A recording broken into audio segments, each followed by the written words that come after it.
Le bendiga.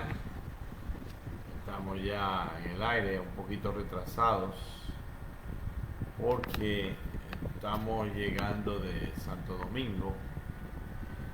Pensé que tal vez no iba a poder a tiempo, ¿no? De por sí no estamos a tiempo. Pero vamos a comenzar nuestro estudio. Nosotros ayer estuvimos hablando acerca de la parte en la cual se habla de los siervos de Dios en Apocalipsis. Dice el texto que ya citamos, la revelación de Jesucristo que Dios le dio para manifestar a sus siervos las cosas que deben suceder pronto. Y la pregunta que teníamos era, ¿a qué siervos se refiere? Porque la verdad es que la gran mayoría no quiere tocar a Apocalipsis, y cuando lo hacen pues se quejan de no entenderlo. Entonces hay mucha gente que prefiere no leerlo. De hecho hay algunos que dicen que hasta le da miedo. Entonces la pregunta es, bueno, ¿a cuáles de los siervos? Dios manifiesta su deseo de que la revelación llegue a todos sus siervos. Ese es el deseo del Señor. Pero hay una constante en las Escrituras.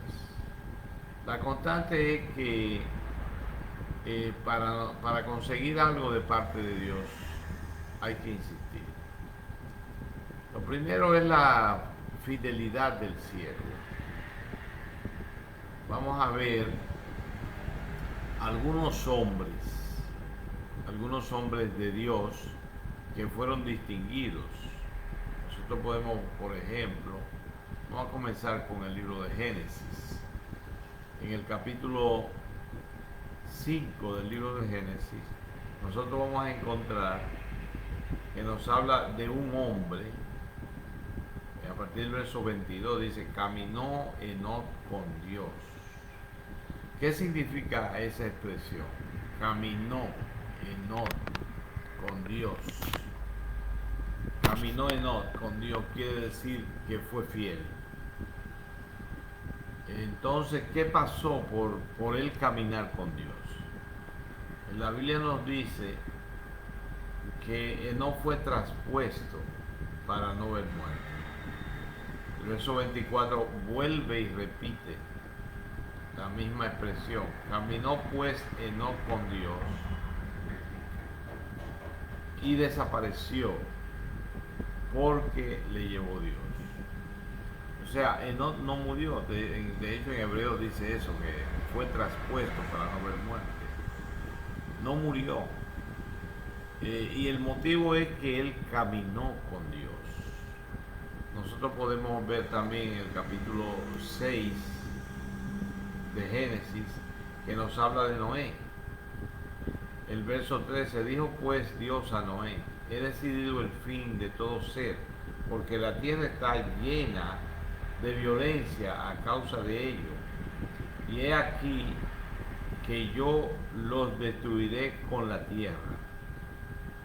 Entonces el Señor le dice algo a Noé con relación a su persona. Eso está contenido en el de Noé, verso 8. Dice, porque Noé halló gracia ante los ojos de Jehová. Entonces le dice también en el verso desde el 6 vamos a leer, dice, arrepintió Jehová de haber hecho al hombre en la tierra y le dolió en su corazón. Y dijo Jehová, raeré sobre la faz de la tierra al hombre que he creado, desde el hombre hasta la bestia, y hasta el reptil, y las aves de los cielos, pues me arrepiento de haberlos hecho. Pero Noé halló gracia ante los ojos de Dios. El 9 dice, estas son las generaciones de Noé. Noé, varón justo, era perfecto en sus caminos, en sus generaciones. Con Dios caminó Noé. O sea, esta expresión vimos que lo dice el autor del Génesis con relación a Enoch y lo dice también con relación a Noé. Vamos a ver lo que nos dice el capítulo 7. Dijo luego Jehová a Noé: entra tú y toda tu casa en el arca, porque a ti he visto justo delante de mí en esta generación. Pregunta uno, pero si no hay justo, nadie es justo, nadie es perfecto delante de Dios. Claro, en comparación con Dios no, pero en comparación con el resto de los hombres sí. Y esto pasa con Noé y pasó con Enoch, pasó con Job. ¿Qué nos dice, por ejemplo, con relación Ezequiel?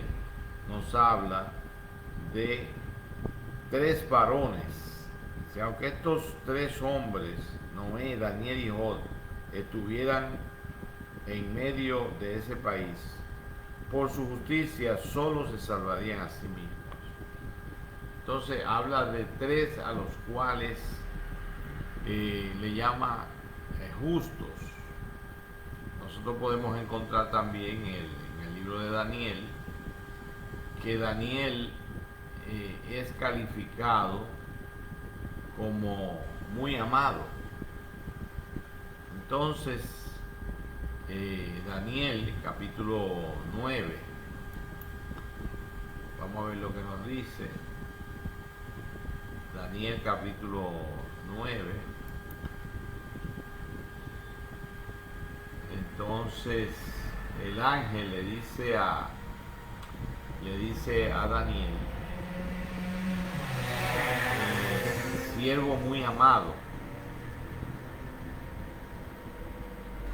Y lo mismo pasa también con Zacarías en el Nuevo Testamento, que Dios lo distingue. Nosotros vemos que a Job fue distinguido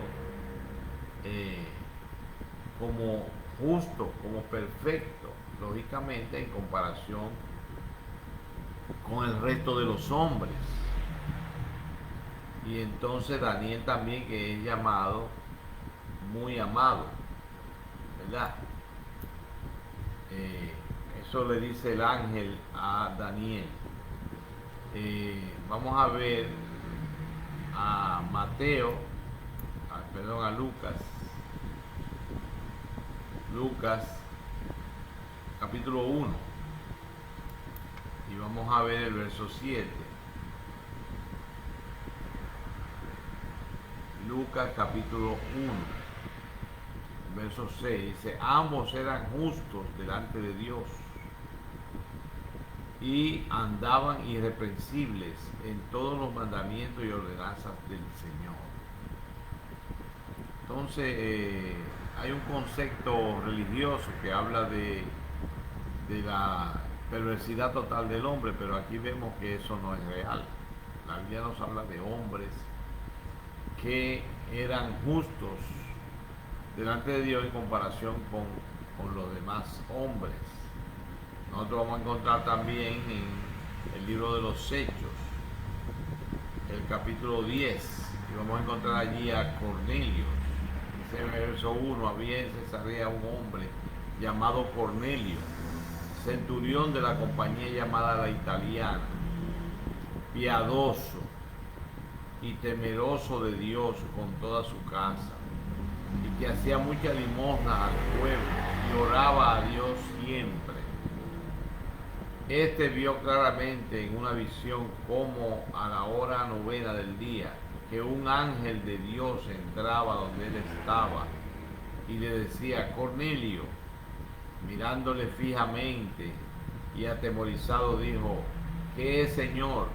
Y él le dijo: tus oraciones y tus limosnas han subido para memoria delante de Dios.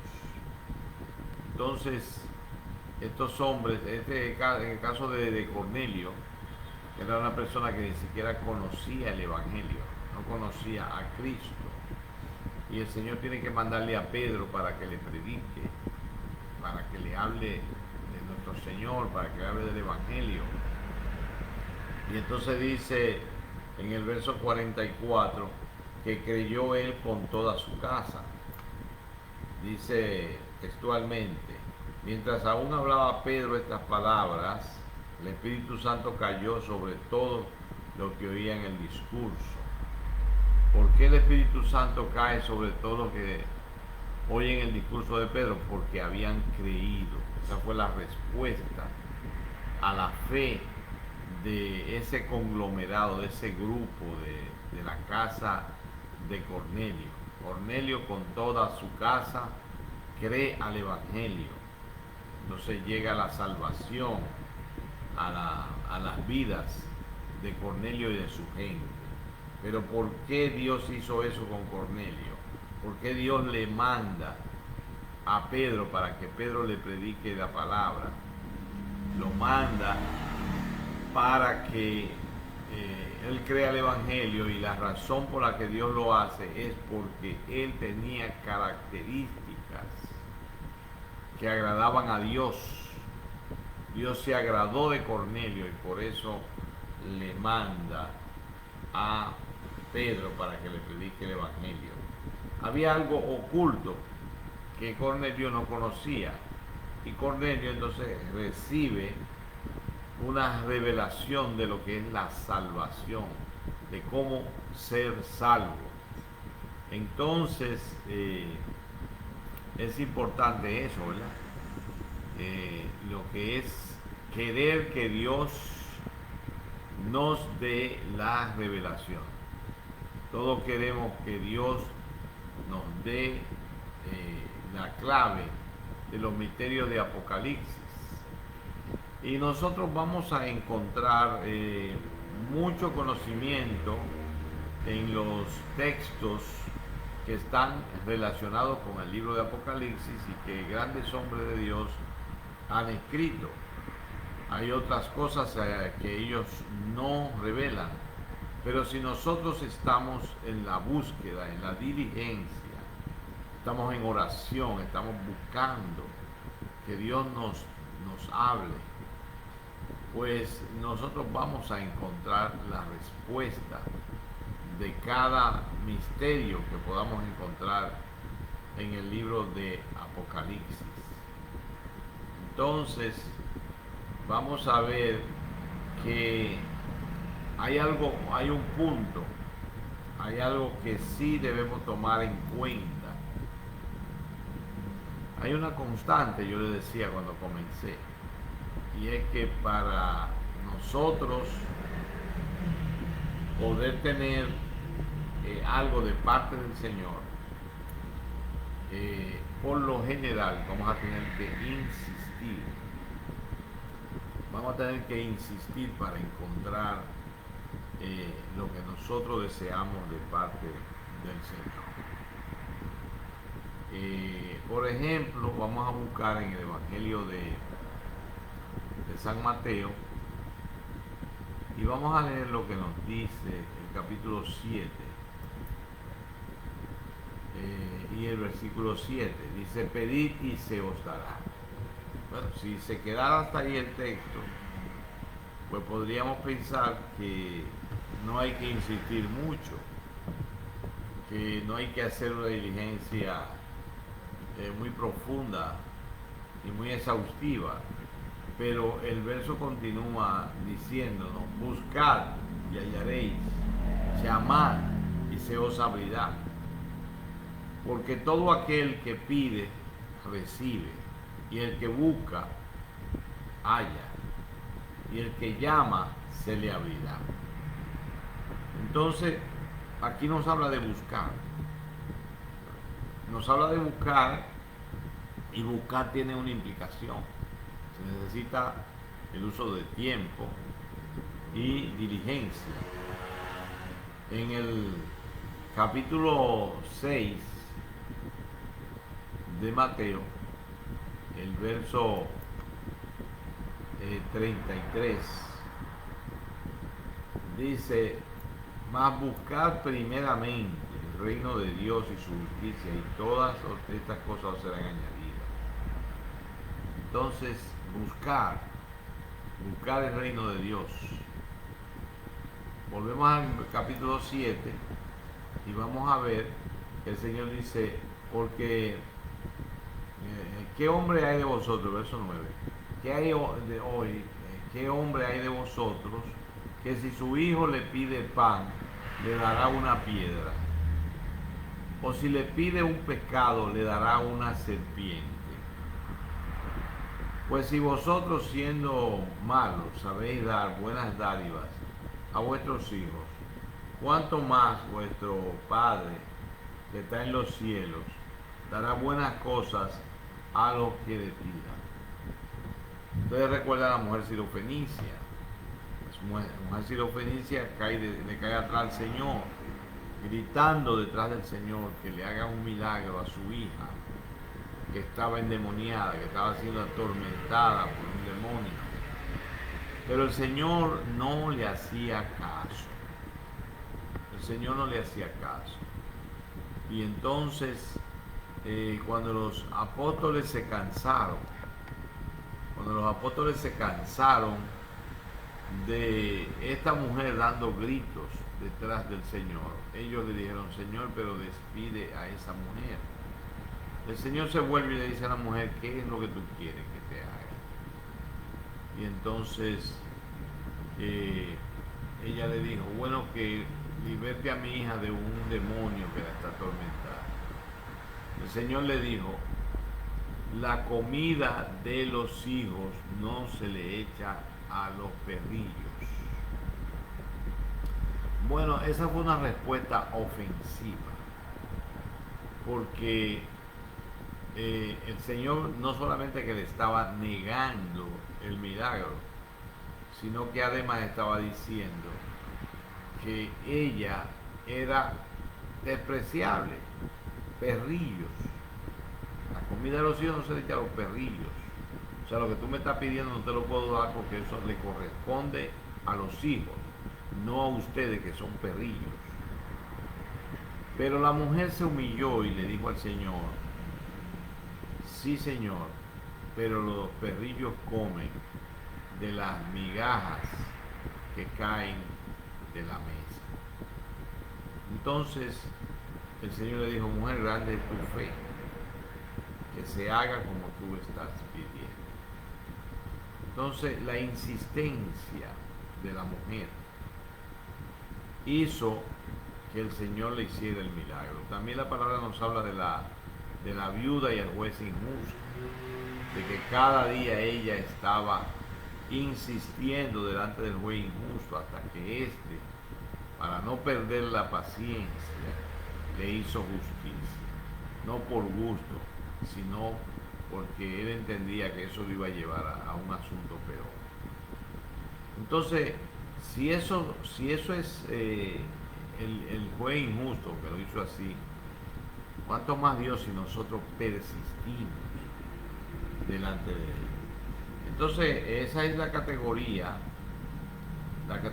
de siervos que va a lograr primero la justicia del siervo, que el siervo sea fiel, porque el Señor tiene muchos siervos, pero hay diferentes categorías. Decíamos nosotros ayer que Dios no hace acepción de personas, ciertamente, pero somos nosotros los que tenemos que distinguirnos entre los hijos de Dios, pues haciendo lo que a Dios le agrada, porque hay diferentes tipos de cristianos. En Mateo capítulo 13 nos habla del sembrador y cómo al final el Señor menciona 3 tipos de resultados, de 30, de 60 y de 100 por uno. Está hablando de 3 tipos de siervos que encajan dentro de estos 3 tipos de resultados, del 30, del 60 y del 100 por uno. Entonces, el cristiano de 30 es una categoría baja. El cristiano de 60 es una categoría término medio. Y el cristiano del 100 por 1 es la categoría más alta dentro de los siervos de Dios. Y lógicamente, así como nos habla Ezequiel 14:14 de Noé, de Daniel, de Job, entonces nos está hablando de 3 hombres que Dios los distinguió. Dios los distinguió. Porque, ¿quiénes fueron estos hombres? ¿Cómo vivieron? Entonces, la forma de vida ajustada a la voluntad de Dios, la fidelidad, la fe, distinguió a estos hombres.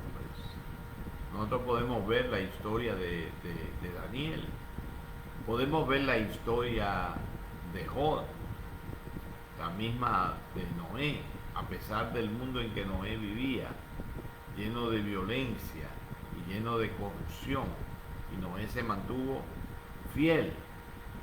Daniel se mantuvo fiel en medio de los paganos, de un grupo de hombres que le servían a los ídolos y que eran perversos. Y lo mismo entonces nosotros vemos a Job, cómo fue atormentado por el enemigo, cómo queda en la miseria. A veces nosotros nos falta la comida de un día y ya estamos cavilando. Oh Señor, pero ¿qué pasa, Dios? Tenemos algún problemita y estamos ya cuestionando al Señor. Pero estos hombres fueron fieles en medio de las circunstancias más adversas, no cuestionaron a Dios. Entonces también tengo que mencionar a Abraham. Abraham también era un hombre fiel. Ustedes van a recordar lo que nos dice el capítulo 22 de Génesis, cuando el Señor le dice en los primeros 2 versículos que se levante temprano y que se lleve a Isaac al monte Moriah, y que él iba a decir en cuál de los montes le iba a sacrificar a su hijo, a tu único, a quien tú amas. No solamente le manda a sacrificar a Isaac, sino que le restrega que es su único y que él lo ama. Y entonces debe sacrificármelo. ¿Y qué hizo Abraham? Abraham no cuestionó en ningún momento, no cuestionó. Se levantó como el Señor le mandó y se trasladó al lugar preparado para sacrificar a Isaac. Entonces estos hombres recibieron premios en base a esa fidelidad. Verdaderamente que el más grande premio, dice en Hebreos, no lo entregó el Señor para no premiarlo aparte de nosotros, para que el premio sea mayor, pero en su vida ellos fueron prosperados, ellos fueron bendecidos por esa fidelidad. Abraham es el único hombre que Dios le llamó mi amigo, ¿verdad? Y entonces cuando vemos en la palabra todos estos hombres escogidos, es porque tenían características que lo distinguían. La palabra los distingue. Fueron escogidos por eso. Dios no elige al peor y Dios lo convierte en el mejor, sino que estos hombres tenían una vida digna delante del Señor. Y a estos hombres es que Dios los premia. En el caso de Juan, que fue escogido para recibir la revelación de Apocalipsis, Dios lo distinguió entre los apóstoles. Cada apóstol fue un hombre de Dios, fue un siervo de Dios, pero aún entre ellos estaban categorizados, o sea, habían niveles, diferentes niveles. Por ejemplo, el mismo Pedro, cuya sombra curaba a los enfermos, y el Señor lo elige como cabeza de la iglesia de Jerusalén. Y se ve, cuando usted lee el libro de los Hechos, usted va a notar que él es distinguido por encima de los demás apóstoles. Y hay motivos, hay razones por las cuales el Señor hace eso. No, el Señor no elige antojadizamente, y pudiera porque es soberano, pero no lo hace. Y se ve claramente que cuando el Señor distingue a alguien es por algo, es por una razón que sobresale. Cuando usted analiza las escrituras, cuando usted analiza la vida de estos hombres, Dios los distingue porque ellos dejan ver características sobresalientes. Por ejemplo, cuando el Señor estaba caminando sobre las aguas, el único discípulo que dijo, si eres tú, yo quiero caminar sobre las aguas, ciertamente se hundió, pero logró caminar algunos pasos, la duda vino después. Y cuando el Señor pregunta, ¿quién dicen los hombres que yo soy? Y después que dieron varias opiniones, ¿y ustedes qué dicen de mí? Y Pedro salta al frente y dice, tú eres el Cristo, el Hijo del Dios viviente. Pedro siempre estaba adelante, cometiendo errores, pero había algo en él que lo hacía sobresalir por encima de los demás apóstoles. Y desde que el Señor lo conoce, ya el Señor sabía lo que iba a hacer. Y le llama, tú eres Simón, hijo de Jonás, pero a partir de ahora te vas a llamar Cefas, o sea, piedra. Y este nombre, este cambio de nombre tenía una razón, un motivo. El Señor estaba pensando, el Señor tenía propósito con Pedro, de esto mismo, de señalarlo como cabeza de la iglesia de Jerusalén, porque Él se lo dijo, pastorea mis ovejas. Él lo elige para ser cabeza entre los apóstoles.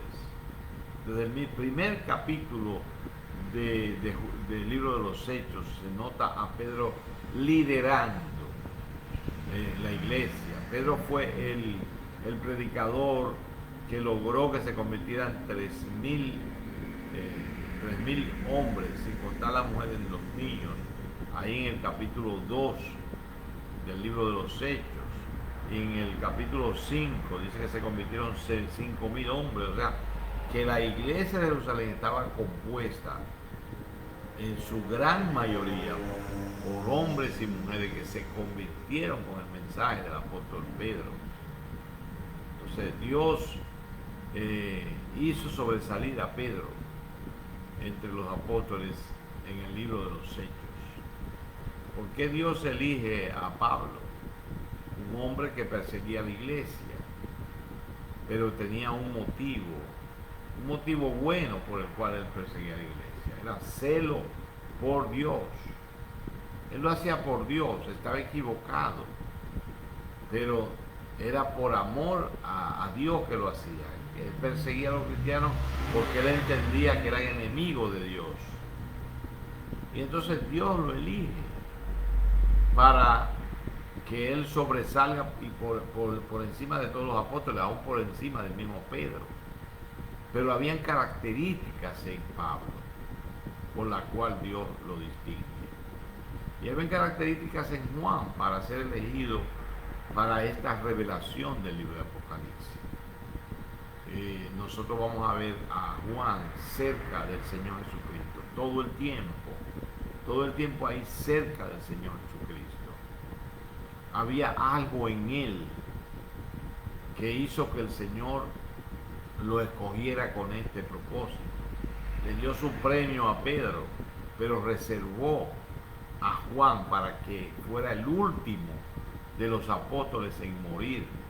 Y antes de morir recibió la revelación de Apocalipsis, la revelación de Jesucristo que Dios le dio para manifestar a sus siervos las cosas que han de suceder pronto, y la declaró enviándola por medio de su ángel a su siervo Juan.